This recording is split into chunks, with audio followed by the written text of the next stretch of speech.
big fan of horror comedy, but this series works, right? It's I'm just so glad. subtle, the comedy, while keeping Yeah. the horror right front and center. So my first question for Yes. you is, what initially drew you to the concept of Widow's Bay and its blend of horror and comedy? I'm so glad you said that because I have to tell you, I actually don't like most horror comedies.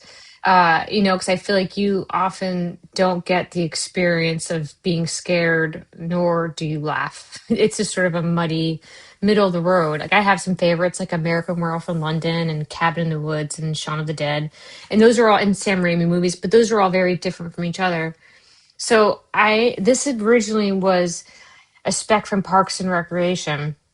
It was much jokier. It was more comedy forward. But I always had a feeling that it wasn't the right time to do that. And I kept working it on it over the years because as a horror fan, I want it I want the horror taken seriously. Like I want there to be tension, I want there to be stakes. Like that's the fun to me. And so I kept working at it on it over the years, trying to figure out a way for this tone to work and how there can be this juxtaposition of tension and humor coming from character that doesn't undercut the other. And you really have to deliver on that experience, you know? Um, so that was the goal because if I want people to be scared, I want people to watch the episode and not know, am I going to laugh more or am I going to feel more suspense? And I think that's exciting, like not knowing exactly what to expect. Yeah, and that you hit it right there, not knowing what to expect. And I find myself so excited for next week's episodes. I'm Oh, that's almost great. really upset that they all didn't drop at once because you have to wait like, Yeah. I gotta wait a week, you know? So they Yeah, made yeah. it, yeah, but it keeps us, that's the beauty of getting us to come back to see what happens next, right? Good, good, good. So the lead character, Mayor Loftus, he's this man, he's kind of soft, he's openly afraid, and then there are moments we see where he's not fully respected by everyone around him. So what made that character the right lens to tell this story? You know, I wanted the mayor. First of all, I used to always, whenever I'd watch Jaws, I always found it interesting because I thought the mayor, he was made terrible decisions, but he wasn't completely wrong. Like it was going to be a big deal if Martha's Vineyard went bankrupt for the winter, And so I started thinking of a mayor that doesn't want to believe any of this is real and he kind of has a chip on his shoulder at about the blue collar workers on the island and the fishermen, and maybe he thinks he knows best and he's very smart. He thinks of himself as a little bit better than them, and he's wrong. He should have been listening to them all along. He should have listened to Wick. And I tried to make it so you understand why he would dismiss him because the stuff they're saying is absolutely ludicrous. But so it just seemed like a fun way to go because I like the beginning of horror movies before people see what's wrong.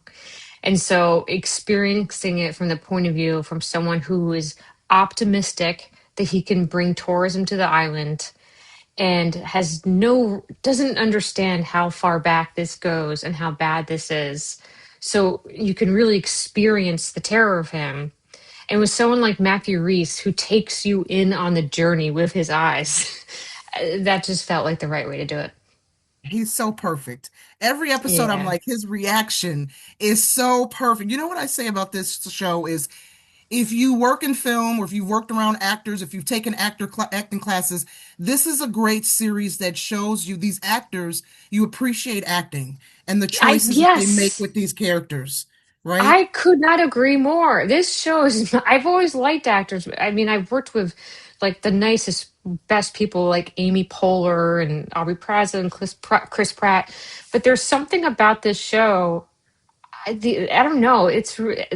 I'm just watching them do these gymnastics, and just making all these little surprise choices. Like, because what we're asking them to do is crazy. Like, they have to react to things like a sea hag is coming to the bathtub. Like, what are you pulling from your real life to be able to perform that? I think what they're doing is really incredible.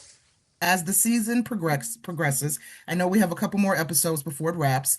What can you tease about how the island and the residents evolve once the curse and this supernatural entity or entities become undeniable.